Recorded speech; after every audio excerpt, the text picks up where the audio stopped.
Ethiopia is a landlocked nation in eastern Africa that shares a border with Eritrea, Djibouti, Somalia, Sudan, South Sudan, and Kenya.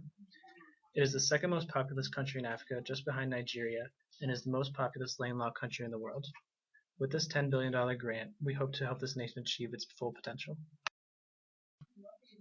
Ethiopia shares many of the problems faced by developing countries around the world.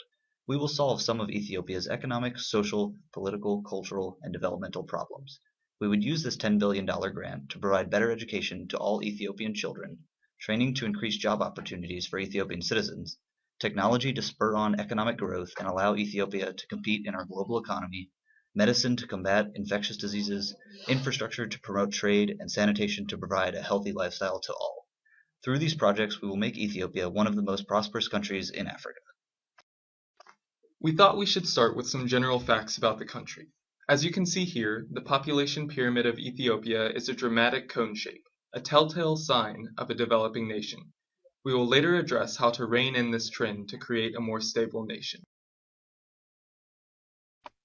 Ethiopia currently ranks 173rd in the world on the Human Development Index. The total fertility rate, which has seen some decline, is extremely high at 4.8 children per woman. We aim to reduce this rate primarily through improvements to health, sanitation, education. Some other general facts about Ethiopia are that its population is over 96 million, which ranks 14th in the world. We also know that there are well over a dozen ethnic groups, with the two largest being the Oromo and the Amhara, and that it is one of the only countries in the world that has never truly been conquered. The first topic we would like to address is agriculture.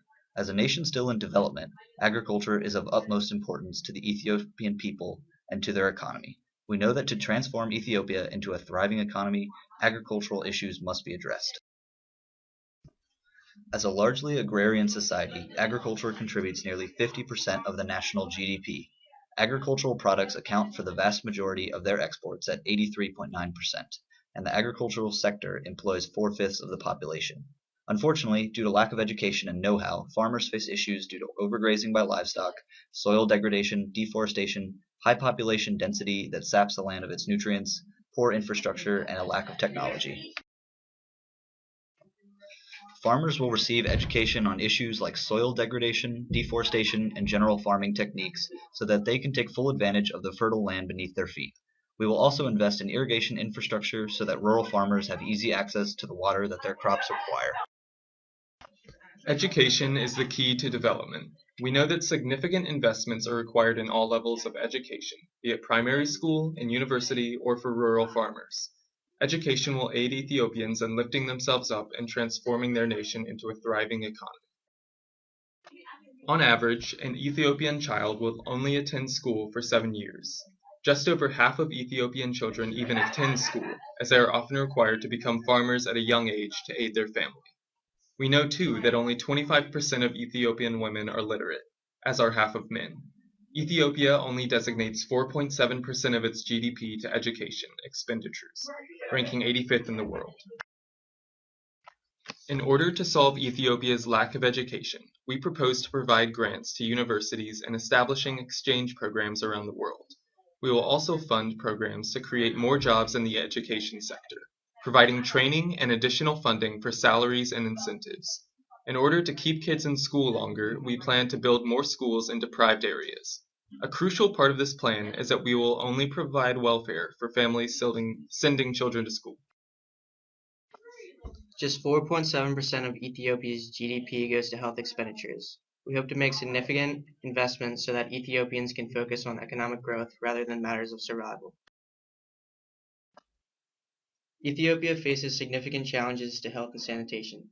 Shortages of medical staff and facilities, lack of clean water and poor sanitation, and high risks of infectious diseases are just some of the problems facing Ethiopia today. In order to improve the health and sanitation of Ethiopia's population, we will provide education on proper sanitation and HIV and AIDS prevention.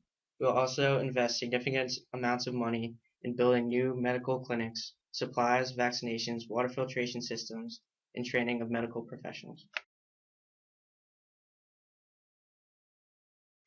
Some of our largest investments will go into infrastructure.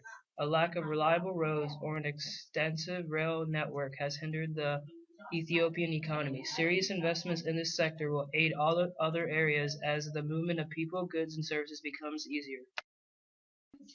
We will devote $5.6 billion towards building infrastructure.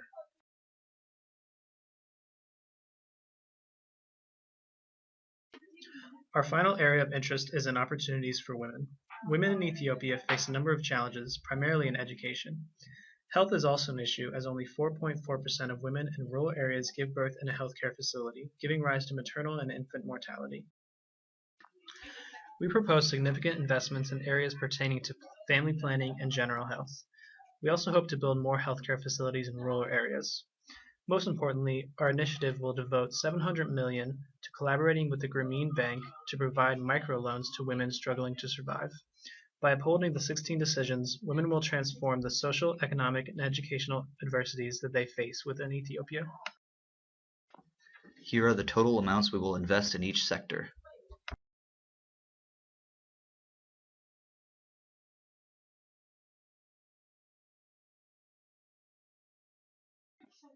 Building Ethiopia's future today.